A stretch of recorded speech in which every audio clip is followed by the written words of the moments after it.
Hi, everybody. We're joined today by Jamie Phillips from the Vista Unified School District in Southern California, also known as the Wave Crest Cafe.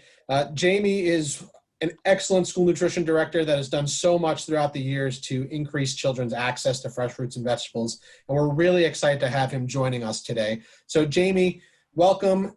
Can you share a little bit about Vista Unified, your school district, and your meal programs? Sure. Thank you for having me, Andrew.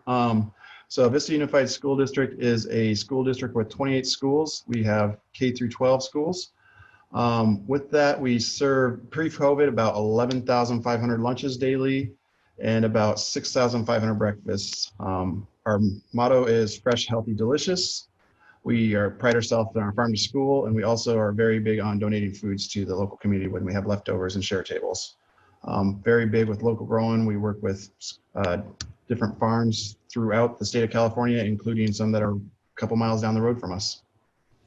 That's great. I know throughout the years we've had the opportunity to talk, even have some of our members come out to visit your program. So that's just been a great partnership. Obviously today we're talking about how schools have been impacted by the COVID-19 pandemic and what that's meant to their meal programs and really their ability to continue serving fresh fruits and vegetables as part of that. Can you give today's audience a sense of how you're serving students and also how you're maintaining those standards to include fresh fruits and vegetables as part of it? Obviously knowing that, this is a very unique situation right now. Yeah, sure. I'd love to. So it's definitely been a very interesting year. Previously, we had salad bars that we utilized, multiple fruits, vegetables daily on there. We usually had anywhere between 6 items all the way up to 12 different fresh fruits and vegetables.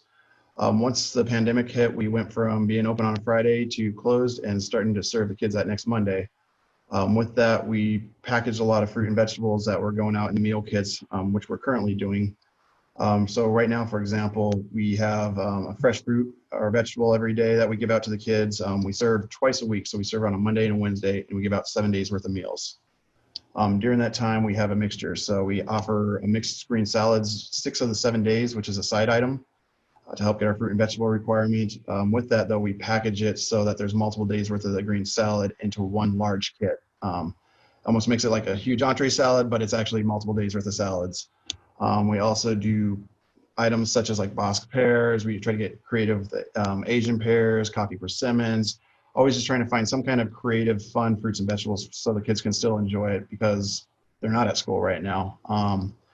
Another thing we do is we actually have 1 day a week where our main entree for the kids that go home is a salad. So we do a 2-week cycle menu. The first week is a Caesar salad, and then the second week we actually do a carnitas salad. So just giving the kids a little bit of variety, trying to get them excited of what they're missing so when they do come back to school. Fortunately for us, we're going to have our kids resume in-person and virtual feeding starting next week. So about 50% of our kids will be doing complete virtual learning, and the other 50% of kids will be in-person learning. And that certainly throws another wrinkle into the process once you go from a complete virtual schedule to now this hybrid model.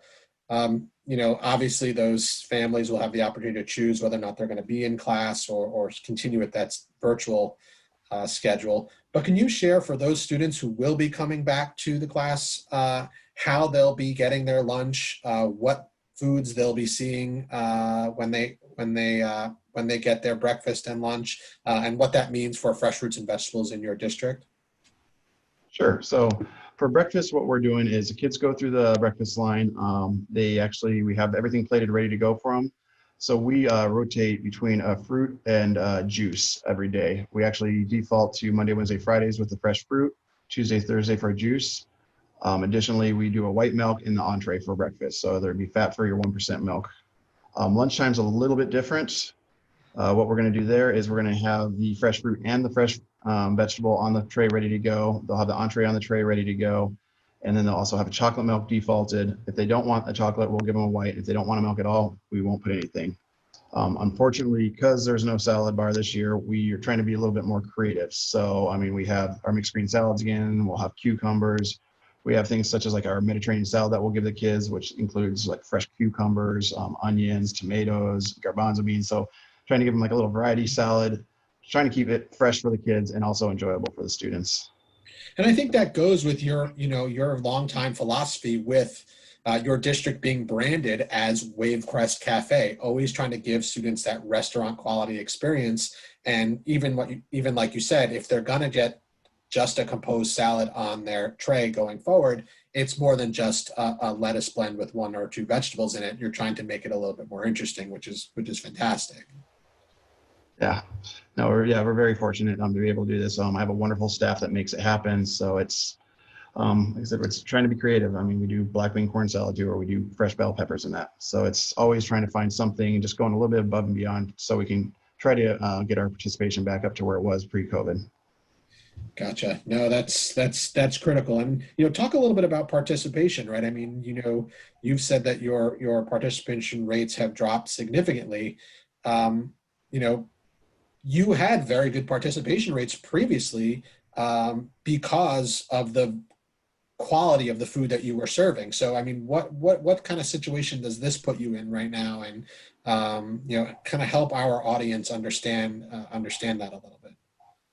Sure. Yeah. So before COVID, like I said, we were doing almost 11,500. That was an average meal service.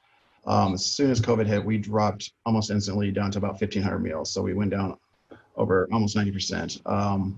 For a while, we actually were using a contract company just because we didn't know the extent of COVID and we don't want to put any of our employees at risk.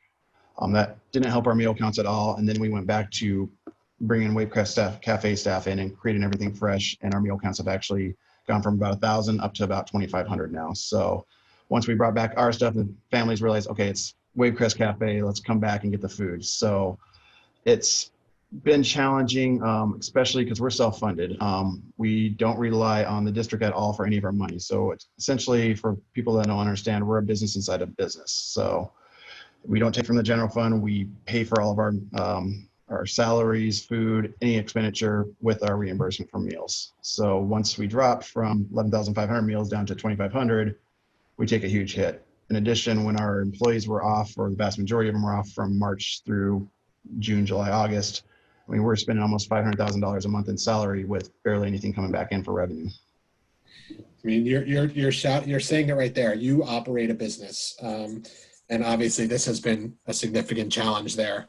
But all in all, I know that you have also seen what's gone out there with the Farmers to Families Food Box program and other programs that are out there, and have even brought that to your district for a little while, but are even still looking for more strategies to engage children and the community at large around fresh fruits and vegetables. So can you talk a little bit about that, Jamie? Yeah, I mean, we're always open to trying to help out our community any way possible, making sure our kids don't go hungry. We did have the Farmers to Families food boxes in the spring into almost right when school went out, and then it stopped for a little while. We have applied a couple times with a couple of groups that were doing it. One unfortunately was denied. The other one we haven't heard back from. So we're hoping something comes into play with that. Other things we do to try to make sure our families are taken care of is we actually offer the Saturday, Sunday meals for our kids. So when they pick up virtually, they have their meals ready to go. And we also have worked with our local groups, like our ACEs, our APM, which is our after school programs, to actually hand out supper for the 7 days worth of food for them. And fresh produce is part of those meals as well. Is that accurate? The weekend and supper meals? Correct. Great. Last thing I'd like to just ask you about, and one thing that we've spoken about before, is you recently purchased some equipment for your central kitchen and have started to even do some bagging of product yourself, whether that's looking at doing your own half cup portion sizes of things like broccoli florets or something else, or some other vegetable item.